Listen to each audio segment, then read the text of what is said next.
Now let's talk a little bit about this West Virginia men's basketball team and what they were able to do against Mercyhurst this past Monday night.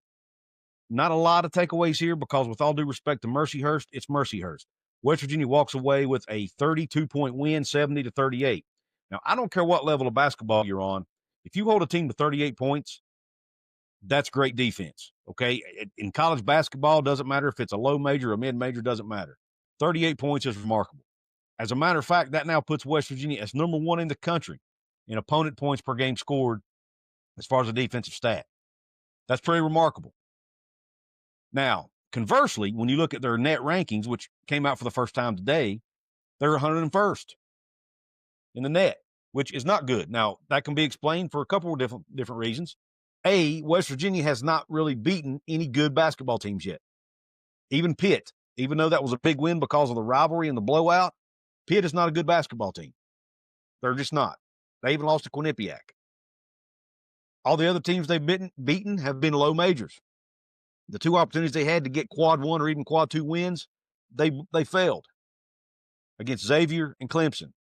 So right now they don't have any quality wins. So that puts them at 101st in the net. Now they have a lot of opportunities to improve that with games coming up against Wake Forest, Ohio State, and of course, Big 12 conference play. So with all that being said, let's talk about last night. The defense was really good. Coach Hodge described it as connected. They were well connected. At least I've heard other people describe it that way. He said they communicated much better last night for the most part, especially, in ball screen defense. They did a better job communicating, which is something they had struggled with at times in previous games, especially in those Clemson and Xavier games. They were not doing a very good job defending ball screens, and they were giving up too many open looks. Now, they did that they had a little bit of a lapse last night, late second half, but they were able to clean up in the second half and improve that. We saw some really good individual performances. Most notably, you had Jackson Fields in for his first game as a Mountaineer, his first, game. Well, actually his first game overall because he didn't get to play in the scrimmages either because of his injury. So he played his first game. So it was really the first time that Ross Hodges had his full complement of players on the floor together. He talked about in his post-game press conference how, with Fields being out, with obviously Chance Moore missing 5 games because of his eligibility thing with the NCAA, Amir Jenkins missed practice time in the summer. Harlan Obioha missed practice time in the summer. So he really had never had his full complement of players. Well, last night he finally did. So it's giving him an opportunity to now coach his entire squad. He'll be able to get a feel for what 5 guys play the best together, what combinations does he need to put out there, what players are best at what positions. He put Jasper Floyd and Amir Jenkins on the floor together for longer periods of time last night. So just a lot of different things he's learning himself as he goes through the season. So by the time they get into Big 12 play here in about a month, he will have a much better idea of what his players are good at, what lineups work well together, and what he can do to win basketball games. So I still feel really confident, despite those 2 losses in the Charles Classic. I still feel really confident about this team going forward, and I look for them for that net ranking of 101 to improve over the course of the season. I'm still not predicting this to be a March Madness team. I just think it's too early. He needs at least 1 year to get more of his recruits in to transfer, or transfers in the types of guys he wants, whatever the case may be. I love the way they play with effort, but I just think he's going to need at least 1 more year to really get this where he wants it. We're seeing that in the recruiting successes he's having with people like Miles Sadler, Kingston Whitty, Aliou Dioum, and others. But that being said, let's take a look at last night's game and some individual performances.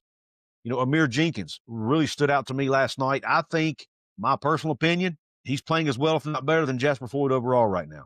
He had 10 points, 3 rebounds, 3 assists, and again, 0 turnovers. When your freshman point guard can play 23 minutes with no turnovers, and I think this is like 3 games in a row now, he's not turned it over once. That's impressive. He gives you a different gear as far as driving the ball to the rim. Jasper Floyd's more of a, I don't know how to describe it, physical type player, where Amir Jenkins gives you a little bit more quickness, a little bit more juice, I'll call it, off the dribble and getting the ball to the basket. But Matthews even compared him to Deuce McBride a little bit. Huge compliment there. A guy who's killing it right now in the NBA for the New York Knicks. That's a huge compliment to Amir Jenkins. He's playing really good basketball right now. Would I start him over Jasper Floyd? Not necessarily. I think his role coming off the bench right now is fitting him really well. Let's go ahead and talk about Jackson Fields in his debut. 9 points, 3 rebounds, 3 or 4 from the free throw line. Showed some great athleticism. It was a goal 10, but he went up and blocked a shot. Ended up being a goal 10, but he looked really good. He showed his athleticism, shows what he's capable of. He's going to give them another presence around the rim on defense, another presence when it comes to rebounding the basketball, and someone else who can score the basketball around the rim, which is something they have struggled with so far this season. Chance Moore was the leading scorer, was 1 rebound away from a double-double, had 11 points, 9 rebounds, and only his 3rd game with the Mountaineers. He's still continuing to get comfortable out there as well. Great things are ahead for him, I still think.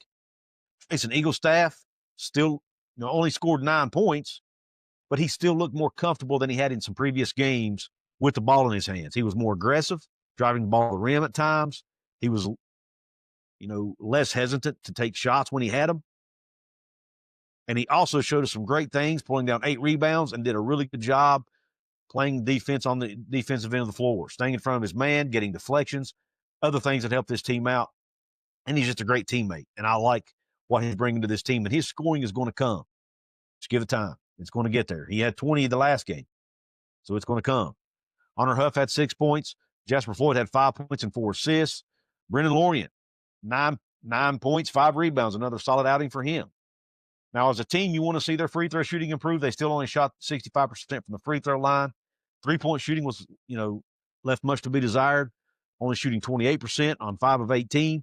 But overall, they shot the ball 47%. Some of that was because they had a major size advantage underneath. They also had, points in the paint advantage, 36-16. Some of that was from driving it with Amir, Jenkins, and Jasper Floyd and others.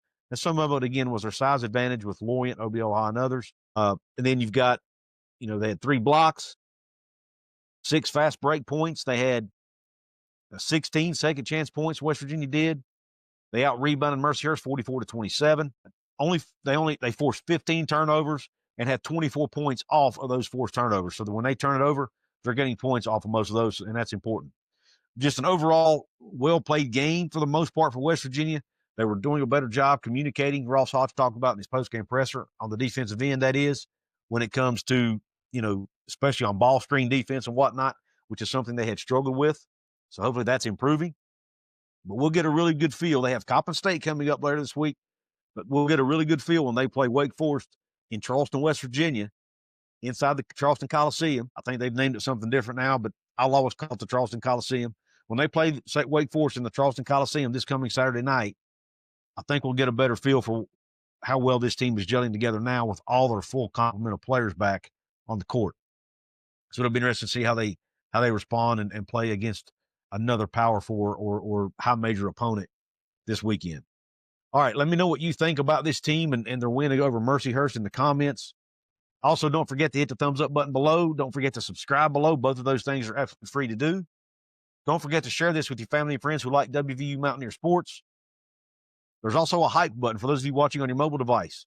There's a hype button between the download button and the thanks button below is one called hype. Look for that. Please hit it. It also helps the algorithm, shows YouTube that you like my content and you want more people to see it. Last but not least, if you're listening to this on podcast platforms, please leave me a 5-star review. Please follow me over there. That also helps on the podcast side. I really appreciate you tuning into this episode. Hope the rest of your day is top shelf. God bless you. And cue Country Roads.